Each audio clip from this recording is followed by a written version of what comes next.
എങ്ങനെ എമ്പതി ഉണ്ടാക്കുക? അതിന് 3 കാര്യങ്ങൾ ശ്രദ്ധിച്ചാൽ മതി. അല്ലാത്ത രീതി ഉണ്ടാവാം. ഞാൻ കണ്ട 3 കാര്യങ്ങളാണ് ഞാൻ പറയുന്നത്. എല്ലാവരും ചിലപ്പം വേറെ അപ്രോച്ചിൽ കൂടെ നമുക്ക് എമ്പതിക്കലി ആൾക്കാരുമായിട്ട് അപ്രോച്ച് ചെയ്യുക, അവരെ എമ്പതി നമുക്ക് പിടിച്ചു പറ്റിയൊക്കെ ചെയ്യാം. ഇനി ഒന്നാമത്തത് ബി ക്യൂരിയസ്. എന്തിനാണ് ക്യൂരിയസ് എന്ന് പറയാം?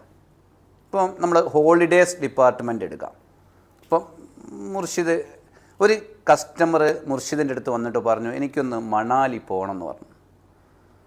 അപ്പോൾ മുർഷിദിനോട് കുറേ ഓപ്ഷൻസൊക്കെ ചോദിച്ചു.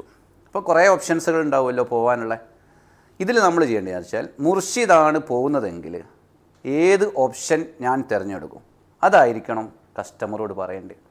ഒരു കസ്റ്റമർ ഒരു പ്രോബ്ലം പറയുമ്പോൾ ആ പ്രോബ്ലം നമുക്കാണ് വരുന്നതെങ്കിൽ നാം ഏത് ഡിസിഷനാണോ എടുക്കുക അതേ പറയാവുള്ളൂ.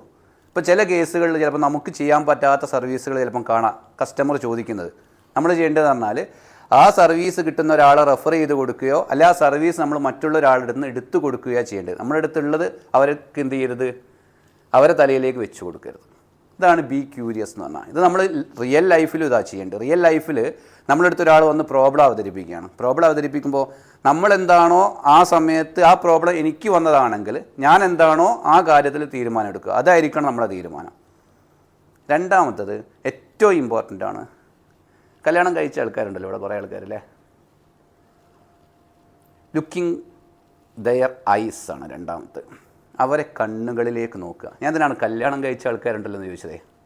നമ്മളിങ്ങനെ ചിന്തിച്ച് നോക്കുക, നമ്മുടെ വൈഫിൻ്റെ മുഖത്ത് നോക്കിയിട്ടേ അവരെ കണ്ണിൽ നോക്കിയിട്ടേ സംസാരിച്ചിട്ട് എത്ര കാലമായി? ഇപ്പോൾ നമ്മൾ ഞാനിത് പഠിച്ച സമയത്ത് ഞാൻ ചിന്തിച്ച് നോക്കി, ഞാൻ എൻ്റെ വൈഫിൻ്റെ കണ്ണിലേക്ക് നോക്കിയിട്ട് സംസാരിച്ചിട്ട് എത്ര കാലമായിന്ന്. ഈ കണ്ണിലേക്ക് നോക്കി സംസാരിച്ചില്ലെങ്കിൽ ഉണ്ടാകുന്ന പ്രശ്നം എന്ന് പറഞ്ഞാൽ നമ്മുടെ കമ്മ്യൂണിക്കേഷൻ അവിടെ ബ്രേക്ക് ആവുകയാണ്. സംസാരം ഇങ്ങനെ ഉണ്ടായിക്കൊണ്ടിരിക്കുന്നുണ്ടാവും, പക്ഷേ അവരുമായിട്ടുള്ള ആ ഐ കോണ്ടാക്റ്റ് ഇല്ലാത്തത് കൊണ്ട് നമുക്ക് എന്ത് ചെയ്യാൻ പറ്റില്ല, ആ ടച്ച് ഇത് നമ്മുടെ റിയൽ ലൈഫിൽ അങ്ങനെ. ഇവിടെ കസ്റ്റമറെ കണ്ണിലേക്ക് എങ്ങനെയാണ് നോക്കുക? അപ്പോൾ നമ്മൾ കോൾ ചെയ്തുകൊണ്ടിരിക്കുകയല്ലേ. ഞാൻ പലതവണ നിങ്ങളുടെ അടുത്ത് പറഞ്ഞൊരു കാര്യമുണ്ട്, കോൾ ചെയ്യാം കൂടാതെ അവരൊരു ടച്ച് ആവണമെന്ന് പറഞ്ഞു അല്ലേ.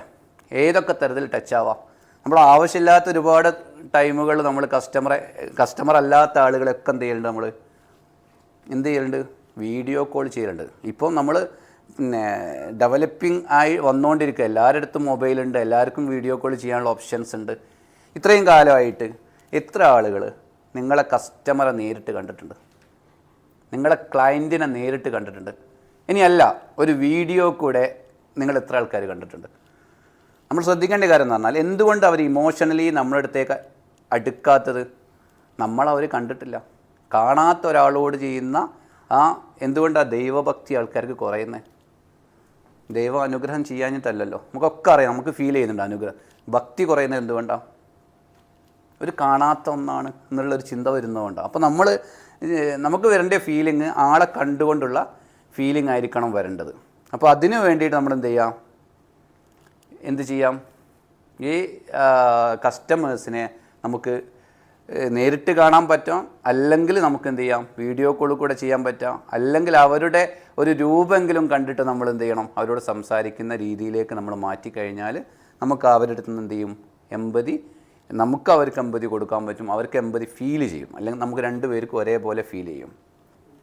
ഒന്നാമത്തെ നമ്മൾ അവരെ എന്ത് ചെയ്യില്ല, അവരുമായിട്ട് ടച്ച് ആവാൻ വേണ്ടിയിട്ട് നമ്മൾ പല സമയങ്ങളിലും ഡിഫറെൻറ്റ് മെത്തേഡുകളായിരിക്കും ഉപയോഗിക്കുന്നുണ്ടാവാം. ജനിച്ചു വന്ന സമയത്തെ പറ്റി നിങ്ങൾക്കെങ്കിലും ഇപ്പോൾ ഓർമ്മ ഉണ്ടോ? നമുക്കൊക്കെ ഒരു പൊക്കിൾ കൊടിയുണ്ട് അല്ലേ, ഇല്ലേ? അതെന്താ ചെയ്യുക? പ്രസവിച്ച് കഴിഞ്ഞാൽ കട്ട് ചെയ്യും. ശരിക്കും ദൈവം നമ്മളെ പടച്ചു വിട്ടത് കണക്റ്റീവായിട്ട് പോകാൻ വേണ്ടിയിട്ടാണ്.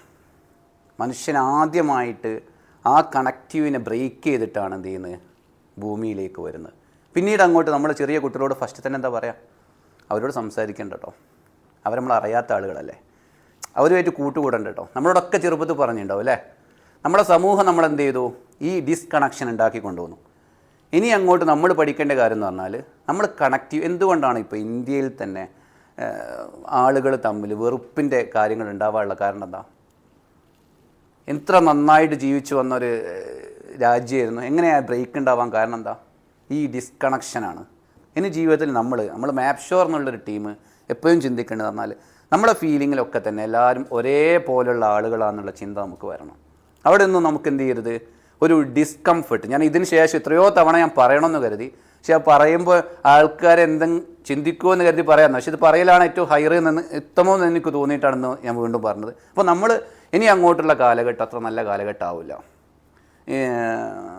ഈ ലോകാവസാനത്തിലേക്ക് അടുക്കുന്ന സമയത്ത് ജീവിക്കണമെങ്കിൽ ഈ കനൽക്കട്ടിയില്ലേ, നമ്മൾ കത്തിക്കൊണ്ടിരിക്കുന്ന തീയില്ലേ, തീ കയ്യിൽ വെച്ചിട്ട് എങ്ങനെ നമുക്ക് നടക്കാൻ പറ്റും, അതേപോലെ ജീവിക്കാൻ പറ്റുള്ളൂ എന്നാ. അപ്പോൾ അതിലോട്ട് നമ്മൾ പോയിക്കൊണ്ടിരിക്കുകയാണ്. അപ്പോൾ നമ്മളൊരു സമൂഹം, നമ്മളൊരു കമ്മ്യൂണിറ്റി, മാപ്ഷർ എന്ന് പറഞ്ഞൊരു കമ്മ്യൂണിറ്റി, നമ്മളെപ്പോഴും എന്ത് ചെയ്യണം, ആ കാര്യത്തിൽ നല്ല ഏറ്റവും നല്ല മാതൃകയായിട്ട്, ഇനി ഏത് കാലഘട്ടത്തിൽ കെട്ട കാലഘട്ടം വന്നോട്ടെ, ആ കാലഘട്ടം വരുന്ന സമയത്തും നമുക്ക് ഏറ്റവും ഉത്തമരായിട്ട് നടക്കാൻ പറ്റണം. ഇത് ഞാൻ പറയാൻ കാരണം എന്ന് പറഞ്ഞാൽ,